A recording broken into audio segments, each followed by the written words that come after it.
Querida igreja, convido a abrirmos a Bíblia na segunda carta de Pedro. Estamos concluindo essa carta, capítulo 3. Vamos meditar nos versos 14 a 16. Segunda Pedro, capítulo 3, versos 14 a 16. Está também projetado. Vamos ler a uma só voz, juntos. Por esta razão, pois, amados, esperando estas coisas, empenhai-vos por seres achados por Ele em paz, sem mácula e irrepreensíveis, e tende por salvação a longanimidade de nosso Senhor, como igualmente o nosso amado irmão Paulo vos escreveu, segundo a sabedoria que lhe foi dada, ao falar acerca desses assuntos, como, de fato, costuma fazer em todas as suas epístolas, nas quais há certas coisas difíceis de entender, que os ignorantes e instáveis deturpam, como também deturpam as demais Escrituras para a própria destruição deles. Palavra do Senhor aos nossos corações nesta noite. Conforme nós ouvimos hoje de manhã, o que estamos fazendo enquanto Jesus não vem, esse texto que nós acabamos de ler nos fala que devemos estar esperando a volta de Cristo, vivendo em santidade. O verso 14 fala que devemos ser irrepreensíveis. Se você prestar atenção no versículo 14, chamo a atenção novamente para o texto lido, nos diz: por esta razão, pois, amados, esperando estas coisas, empenhai-vos por seres achados por Ele em paz, sem mácula e irrepreensíveis. Quem vive na expectativa da volta do Senhor Jesus Cristo, vive uma vida de santidade. Pedro começa falando por esta razão. A expressão por essa razão nos remete justamente ao contexto anterior, aonde no verso 13, Pedro nos fala sobre vivermos no lar da justiça, que é para onde nós estamos indo. Nós, porém, nos diz o verso 13, segundo a sua promessa, esperamos novos céus, nova terra, nos quais habita justiça. A espera é a espera da consumação de todas as coisas. Se os crentes, eles aguardam por habitar a eternidade, aonde habita a justiça, ele deve começar a viver de forma justa e reta aqui e agora, praticando a justiça. A justiça caracteriza um ambiente sem pecado, traduz justamente aquilo que são os novos céus e a nova terra. Um comentarista de 2 Pedro, Dr. Michael Green, nos diz que o olhar de esperança deve produzir em nós uma vida de santidade. E foi justamente esse elo entre a crença e o comportamento que os falsos mestres que estavam por detrás de 2 Pedro quebraram. Não tinham condições de viver. Isso nos mostra que uma boa doutrina leva-nos a uma boa conduta. Boa ortodoxia nos leva a uma boa ortopraxia. Boa doutrina produz em nós um bom comportamento. Pedro, então, ressalta esses valores nesse texto que nós acabamos de ler. Ele se dirige à igreja como amados. É o terno Pedro, o coração de pastor, a forma carinhosa de Pedro tratar as suas ovelhas. E ele diz: vocês, amados, esperando estas coisas, esperando, desejando, vivendo na expectativa. O cristão é alguém que vive movido pela esperança. E uma das grandes esperanças do crente é o novo céu, a nova terra, aonde habita justiça. Pedro então fala como que nós devemos esperar. Ele diz: empenhai-vos por serdes achados por ele, em paz, sem mácula e irrepreensíveis. Empenhai-vos. Há um esforço. Poderíamos traduzir por esforçai-vos. Fazer todo o esforço para vivermos uma vida santa na presença de Deus aqui e agora. Para fazer o errado não precisa de tanta força. Parece que as pessoas fazem o errado naturalmente, faz parte da índole caída do ser humano fazer aquilo que não deve. Agora, fazer aquilo que é certo, viver de forma santa, piedosa, reta, na presença de Deus, exige de nós esforço. Isso diz respeito à nossa responsabilidade diante de Deus, diz respeito àquilo que Deus um dia vai cobrar de nós. E aquilo que Deus um dia vai cobrar de nós é o que fizemos com a vida que Deus nos deu. Como nós estamos vivendo e como nós estamos usando tudo aquilo que Deus tem nos dado. Ouvimos isto muito hoje de manhã. Pedro então fala: façam todo o esforço para mostrar com a vossa vida a que mundo nós pertencemos. Nós pertencemos a novos céus e a nova terra, aonde habita justiça. O que Deus mais quer de nós é que quando Ele vier nos encontrar, na segunda volta, na segunda vinda de Cristo, que Ele nos ache com as nossas vestes alvas, que Ele nos ache de forma santa e reta. Paulo fala isso em 1 Tessalonicenses, capítulo 3, versículo 13. Paulo falando sobre essa expectativa da volta de Cristo. Tessalonicenses é uma carta que Paulo também enfatiza a segunda volta de Cristo. Paulo nos diz: a fim de que seja o vosso coração confirmado em santidade, isento de culpa, na presença de nosso Deus e Pai, na vinda de nosso Senhor Jesus, com todos os seus santos. E ainda poderíamos ler Eclesiastes 9:8, aonde o texto nos diz: em todo tempo sejam alvas as tuas vestes, e jamais falte o óleo sobre a tua cabeça. Em todo tempo sejam alvas as tuas vestes, e jamais falte o óleo sobre a tua cabeça. Deus quer nos encontrar assim.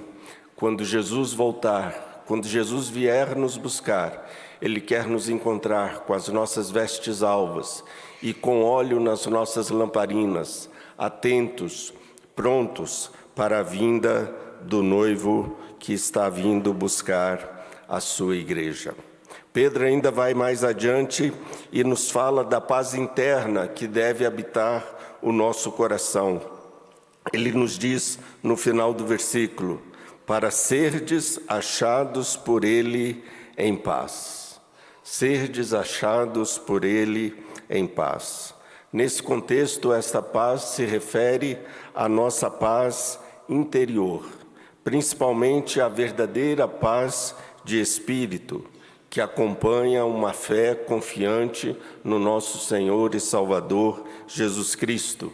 Isto é um eco da admoestação que Paulo fala aos Filipenses, quando ele diz: não andeis ansiosos por coisa alguma, mas em tudo, pela oração e súplica, com ação de graças, apresentai os vossos pedidos a Deus, e a paz de Deus, que excede a todo entendimento, guardará os vossos corações e as vossas mentes em Cristo Jesus. Essa paz interior, ela só é possível nós a experimentarmos na sua forma plena, uma vez estando em paz com Deus. Essa é a paz que o ser humano mais necessita, é a paz com Deus, a nossa reconciliação com Deus. A Bíblia fala que o homem caído ele está em inimizade contra Deus. A salvação é nada mais, nada menos do que a nossa reconciliação com Deus. E é essa paz que o ser humano mais necessita. Uma vez tendo esta paz, estando em paz com Deus, nós temos condições de ter paz interior. Uma vez em paz com Deus, temos paz conosco mesmo. Pedro ainda vai mais adiante e fala da pureza prática. E ele fala da nossa vida sem mácula e irrepreensíveis. Pedro ele está estabelecendo um nítido contraste com os falsos mestres, que eram cheios de manchas, de nódoas, de defeitos, e por isso, obviamente, não tinham essa paz em seus corações. Pedro exortou os seus leitores a serem imaculados e irrepreensíveis, impecáveis. Impecável aqui pode denotar o caráter cristão, o tipo de pessoas que os crentes realmente deveriam ser. Irrepreensível denota a reputação cristã, o tipo de pessoa justa e virtuosa que os outros percebem que nós somos. Portanto, resumindo esse verso 14, nós podemos dizer que a nossa espera por Cristo, a nossa prontidão, deve nos manter santos e em paz, irrepreensíveis. Verso 15 e 16, Pedro fala que devemos aguardar a volta de Cristo com paciência, levando em consideração a longanimidade de Deus. Acompanhem comigo o verso 15, a primeira parte. Pedro nos diz: tende por salvação a longanimidade de nosso Senhor. Pedro ele fala que salvação é muito mais do que simplesmente irmos para o céu. Salvação é muito mais do que termos os nossos pecados perdoados. Para Pedro, salvação significa sermos transformados à imagem e à semelhança de nosso Senhor e Salvador Jesus Cristo. Sermos salvos significa participarmos da natureza divina, significa participarmos da plenitude de Deus em Cristo Jesus, significa sermos cheios de esperança, vida e paz. Isso por causa da longanimidade de Deus, a sua paciência. A paciência do nosso Senhor significa salvação. Mais uma vez, nós vemos nesta segunda carta, Pedro voltando ao tema da paciência de Deus quanto à volta de Cristo e o dia do juízo final. Pedro quer que os seus leitores entendam que esta demora, esta paciência em relação à volta de Cristo é algo que nós precisamos ficar atentos. Paciência significa um período estendido da graça de Deus. Deus está esperando os pecadores se converterem, Deus está esperando os eleitos serem alcançados pela sua graça. A longanimidade do nosso Senhor. Pedro chama a paciência de Deus de longanimidade. Longanimidade é um fruto do Espírito. É uma qualidade, um atributo de Deus e do seu Filho Jesus Cristo. Paulo, na sua carta aos Romanos, Paulo chama a longanimidade de Deus de bondade. É a expressão da bondade de Deus. Deus esperando que os eleitos sejam salvos. Vejam em Romanos capítulo 2, versículo 4, Paulo diz: ou desprezas a riqueza da sua bondade e tolerância, e longanimidade, ignorando que a bondade de Deus é que te conduz ao arrependimento? Veja que Deus, Ele tem um tempo para que os seus eleitos sejam salvos. e Ele quer usar a mim e a você na pregação do Evangelho para que os eleitos sejam salvos. De qualquer forma, chegará o dia e a hora em que a porta da salvação será fechada. A longanimidade de Deus terá terminado. A porta será fechada, assim como foi fechada a porta da arca e quem ficou de fora se perdeu. Quando Jesus voltar, o dia da oportunidade estará encerrado. Pedro, então, quer que estejamos atentos a estas verdades.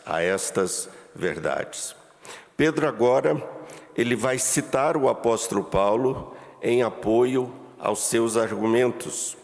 Veja o que ele ainda nos diz nesse verso 15. Como igualmente o nosso amado irmão Paulo vos escreveu, segundo a sabedoria que lhe foi dada.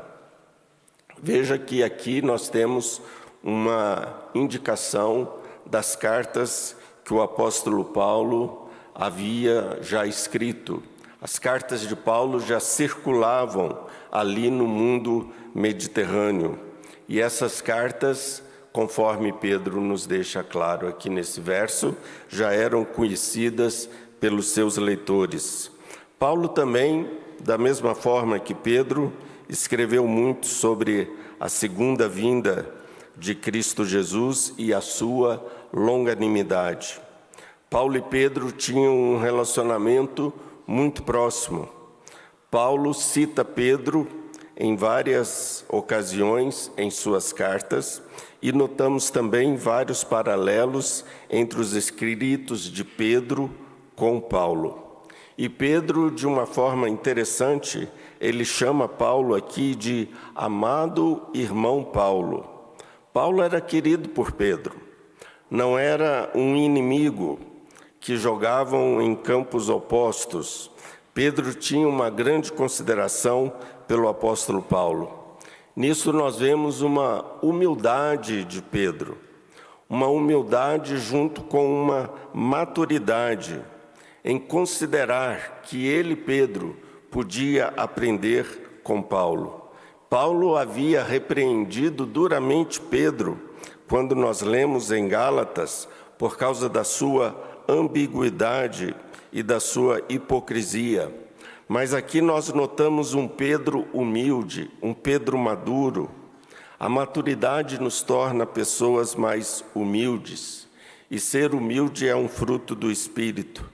E nós notamos que, como Deus é capaz de transformar corações, Deus transformou o coração de Pedro, e aqui nós temos uma relação muito cordial entre Pedro e Paulo.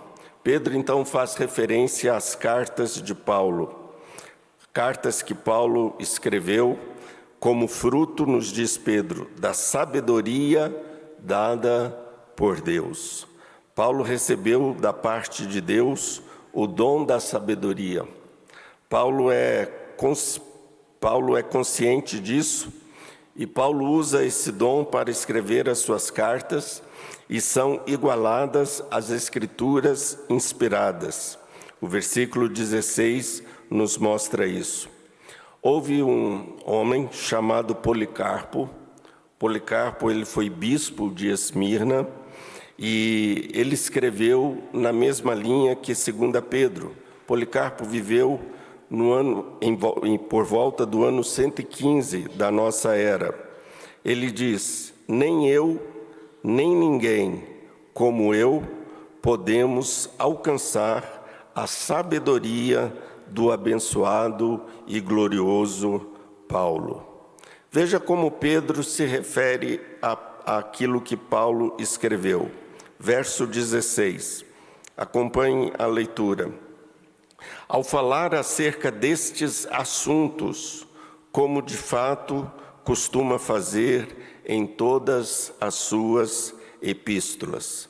Assuntos aqui provavelmente é a doutrina da graça, da justificação e também sobre a segunda vinda de Cristo.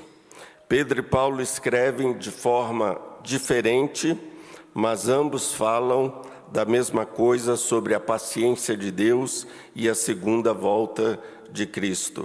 As cartas de Paulo circulavam entre as igrejas, e isso nós temos como inferir essa circularidade das cartas de Paulo entre várias igrejas, à luz de 1 Tessalonicenses e à luz de Colossenses também. Fato é que os leitores de Pedro tinham acesso a essas cartas, nas quais, diz Pedro, há certas coisas difíceis de entender. Que coisas difíceis de entender são essas? Nós não sabemos ao certo. Podem ser coisas referentes à segunda volta de Cristo, como Paulo fala lá em Tessalonicenses, quando ele fala, por exemplo, do abominável da desolação. Nós não sabemos ao certo o que é isto de fato, é difícil saber. Paulo também falou muito sobre a justificação pela fé, uma doutrina muito cara ao apóstolo Paulo, interpretada por muitos de forma equivocada. Assim também, da mesma forma que Paulo escreveu coisas difíceis, Pedro também escreveu algumas coisas difíceis. Dando testemunho daquilo que Paulo escreveu, nós temos o testemunho de Cirilo de Alexandria, no século IV. Ele diz sobre o apóstolo Paulo: alguns acham Paulo difícil de compreender, sem dúvida, porque ele fala da sabedoria que vem do alto, pois nele fala o próprio Cristo. E Pedro, humildemente, ele reconhece que ele não entendia tudo que Paulo escrevia. E Pedro vai além e diz que aquilo que Paulo escrevia, os ignorantes e os instáveis deturpavam. Pedro faz aqui referência, obviamente, aos falsos mestres que deturpavam os escritos de Paulo e as demais escrituras. Principalmente a doutrina da graça era deturpada por esses mestres como se fosse pretexto para eles pecarem. Eles também diziam que a ressurreição já tinha acontecido, conforme vemos na primeira carta de Paulo aos Coríntios. Diziam também que o dia do Senhor já tinha chegado, conforme vemos em 1 Tessalonicenses. E hoje, irmãos, essa carta é muito atual. Hoje nós vemos também o Evangelho sendo extremamente deturpado. Nós notamos o quanto que essa carta é atual para o nosso mundo. Hoje em dia, muitos fazem as Escrituras falar aquilo que eles querem que as Escrituras digam, né? Eles trocam as verdades de Deus por mentiras. E sabemos que a pior mentira é aquela que vem travestida de meias verdades. Pedro fala que eles deturpam as demais escrituras para a própria destruição deles. Quem assim distorce as escrituras está apressando a sua própria destruição e condenação. Os falsos mestres já não submetiam as suas ações ao escrutínio das Escrituras, mas eles faziam com que as Escrituras dissessem aquilo que eles queriam que elas dissessem. Não basta lermos as Escrituras, é necessário nós lermos as Escrituras de forma correta, para não nos fazermos culpados de torcermos a palavra de Deus para a nossa própria perdição. Aqui eu chamo a atenção para a expressão que Pedro usa, demais escrituras. Pedro está comparando os escritos de Paulo com os escritos do Antigo Testamento. Pedro está colocando as cartas de Paulo no mesmo nível que os escritos do Antigo Testamento. deixando claro que as cartas de Paulo eram inspiradas por Deus. Deixe-me citar aqui apenas alguns versículos que nos mostram a inspiração que o apóstolo Paulo recebeu da própria parte de Deus para escrever o que ele escreveu. Por exemplo, 2 Coríntios 13, 3, ele nos diz: posto que buscais prova de que em mim Cristo fala, o qual não é fraco para convosco, antes é poderoso em vós. Paulo deixa claro que aquilo que ele fala é palavra de Deus. Por exemplo, em 1 Tessalonicenses 2,13, ele nos diz: outra razão ainda temos nós para incessantemente dar graças a Deus, é que, tendo vós recebido a palavra que de nós ouvistes, que é de Deus. A palavra que Paulo falava era a palavra de Deus. Acolhestes não como palavra de homens, e sim como, em verdade, é a palavra de Deus, a qual, com efeito, está operando eficazmente em vós, os que credes. E Paulo, escrevendo também aos Gálatas, Paulo fala que o evangelho por ele pregado era a revelação do Senhor Jesus Cristo. Ele fala em Gálatas 1, versos 11 e 12. Ele diz: faço-vos, porém, saber, irmãos, que o evangelho por mim anunciado não é segundo o homem, porque eu não o recebi, nem o aprendi de homem algum, mas mediante revelação de Jesus Cristo. As Escrituras são palavra de Deus, inspiradas por Deus. Nela nós temos o conhecimento de Deus. As Escrituras, elas nos fazem crescer, sermos firmes diante das heresias e diante dos falsos evangelhos.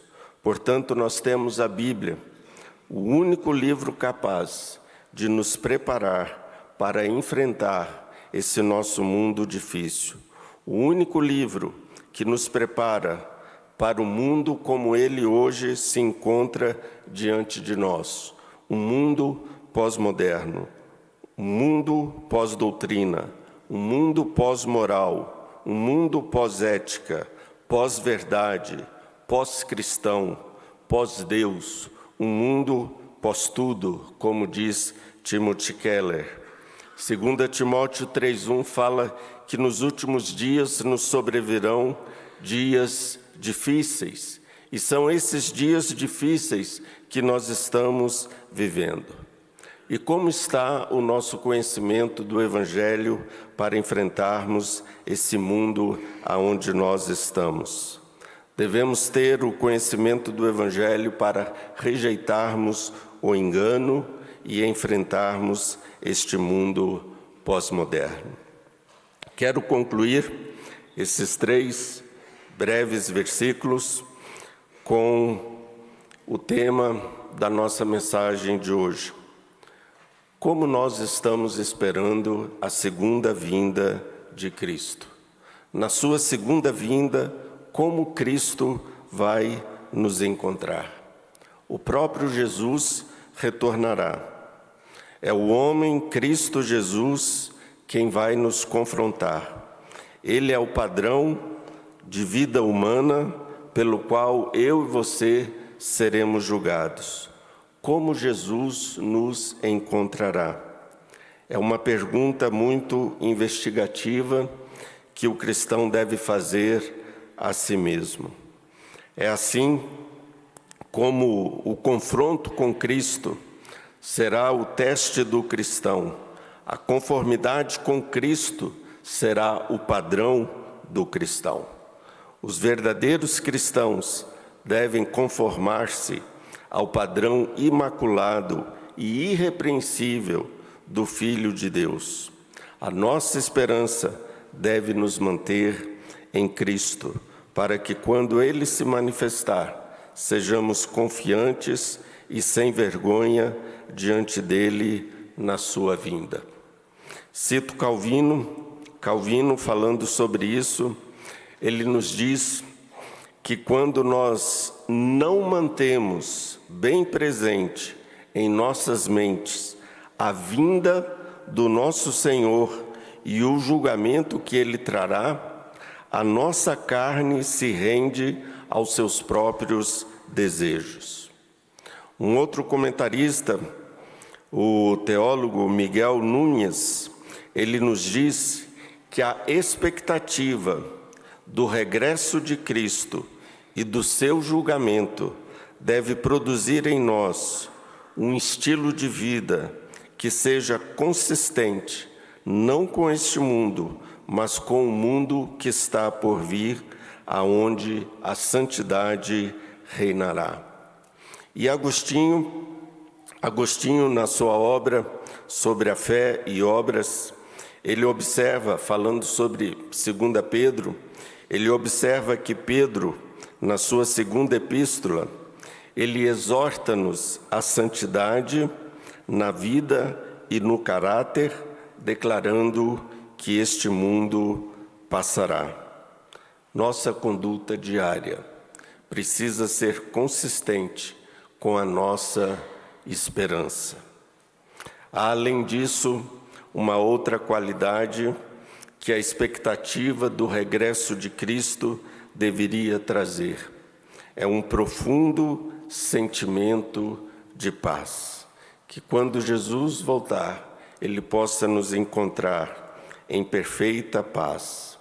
Lembre-se, santidade de vida produz em nós serenidade. Santidade de vida produz em nós serenidade, produz em nós paz. Que quando Jesus voltar, Ele nos encontre santos e em perfeita paz. Ele nos encontre com as nossas vestes alvas. Ele nos encontre com as nossas lamparinas cheias de óleo, esperando na expectativa do encontro com o noivo. Que Jesus volte. Maranata, ora vem, Senhor Jesus. Que Deus nos abençoe.